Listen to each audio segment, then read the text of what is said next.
L'articulation temporomandibulaire, 1. Parmi les propositions suivantes concernant l'articulation temporomandibulaire ou temporomaxillaire, laquelle ou lesquelles est ou sont exactes S. A. Elle est cloisonnée par un disque articulaire complet. B. Elle reçoit une expansion du muscle ptérygoïdien médial ou interne. C. Le ligament médial ou interne est plus puissant et plus développé que le ligament latéral ou externe. D. Le tubercule zygomatique antérieur constitue le heurtoir de Farabeuf.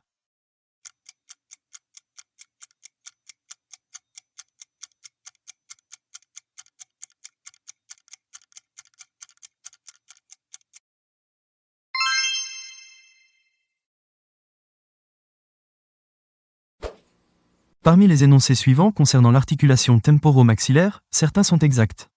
Lequel ou lesquels? A. C'est une énarthrose ou sphéroïde. B. Sa capsule présente des fibres courtes qui constituent les freins méniscaux. C. Le muscle ptérygoïdien latéral s'insère sur la face postérieure de la capsule. D. Elle répond en arrière au conduit auditif externe ou port acoustique externe.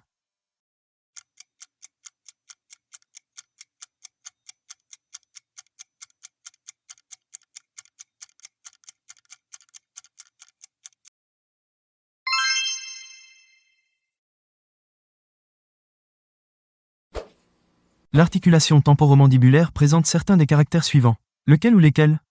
A. C'est une diarthrose ou jointure synoviale. B. Le condyle mandibulaire est déjeté en dehors. C. La capsule articulaire s'insère sur le col de la mandibule au-dessus de la fovea, ou fossette, ptérygoïdienne. D. Le ligament latéral interne s'attache sur la fossette du col du condyle mandibulaire.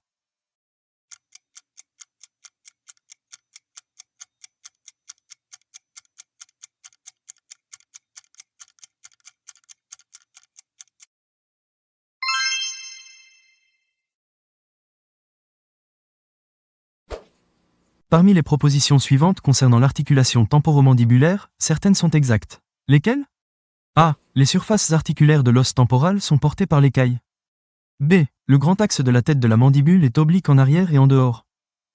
C. Les fibres temporo-méniscales postérieures forment le frein méniscal postérieur, ligament de rappel de Poirier.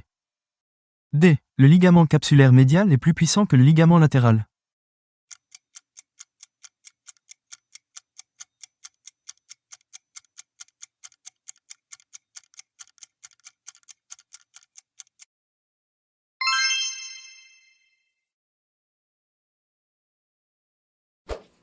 Certaines des propositions suivantes concernant la capsule de l'articulation temporomandibulaire sont exactes.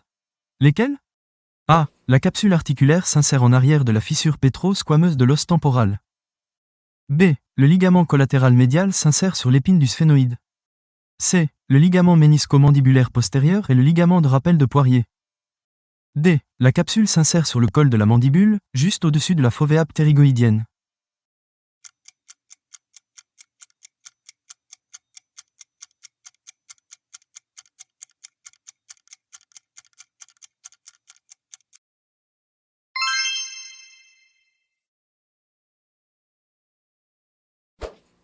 Certaines des propositions suivantes concernant l'articulation temporomandibulaire sont fausses. Lesquelles? A. Les surfaces articulaires temporales sont portées par le rocher de l'os temporal. B. Lors de l'ouverture de la bouche, la tête de la mandibule se déplace vers l'avant. C. La fovea ptérygoïdienne fait partie des surfaces articulaires mandibulaires de l'articulation. D. Le ligament SPHE accent aigu NO mandibulaire est le ligament extrinsèque le plus puissant de l'articulation.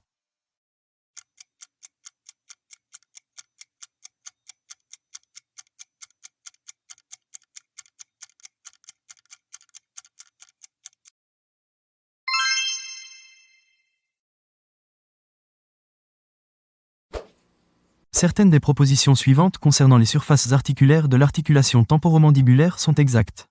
Lesquelles? A. Le tubercule articulaire, ou condyle, du temporal se prolonge en dehors par le tubercule zygomatique antérieur. B. Les 2/3 antérieurs du processus condylaire de la mandibule sont recouverts de cartilage. C. Le disque articulaire reçoit des fibres musculaires du muscle ptérygoïdien latéral. D. Le disque articulaire a la forme d'une lentille biconcave.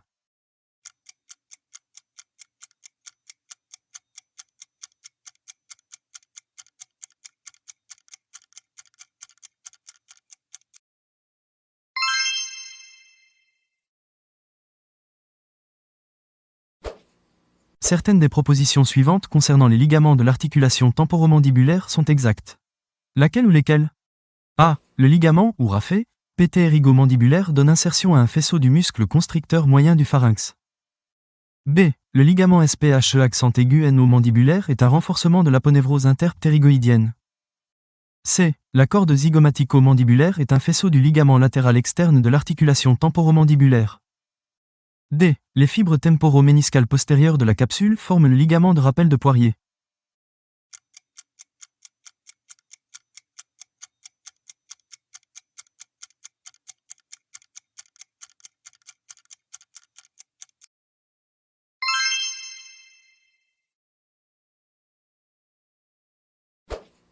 Certaines des propositions suivantes concernant les ligaments extrinsèques de l'articulation temporomandibulaire sont exactes.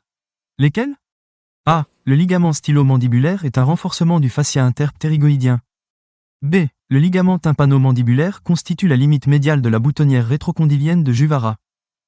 C. Le raphé ptérygo-mandibulaire reçoit des fibres musculaires des muscles massetés et constricteurs supérieurs du pharynx. D. Le ligament SPHE accent aigu no-mandibulaire s'insère de part et d'autre du canal alvéolaire inférieur.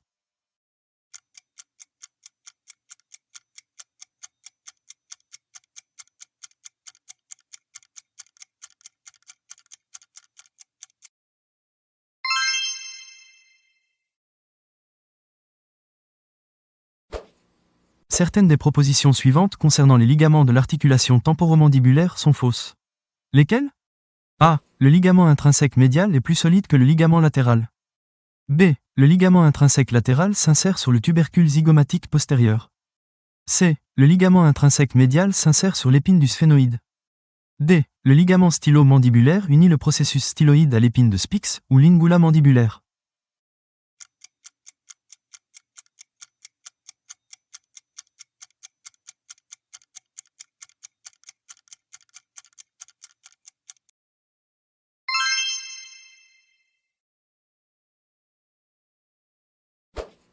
Le ligament ou raphé ptérygo-mandibulaire présente certains des caractères suivants. Lequel ou lesquels? A. Il donne insertion au muscle buccinateur. B. Il donne insertion au muscle constricteur supérieur du pharynx. C. Il se fixe sur la région rétromolaire de la mandibule. D. Il est un renforcement de l'aponévrose interptérygoïdienne.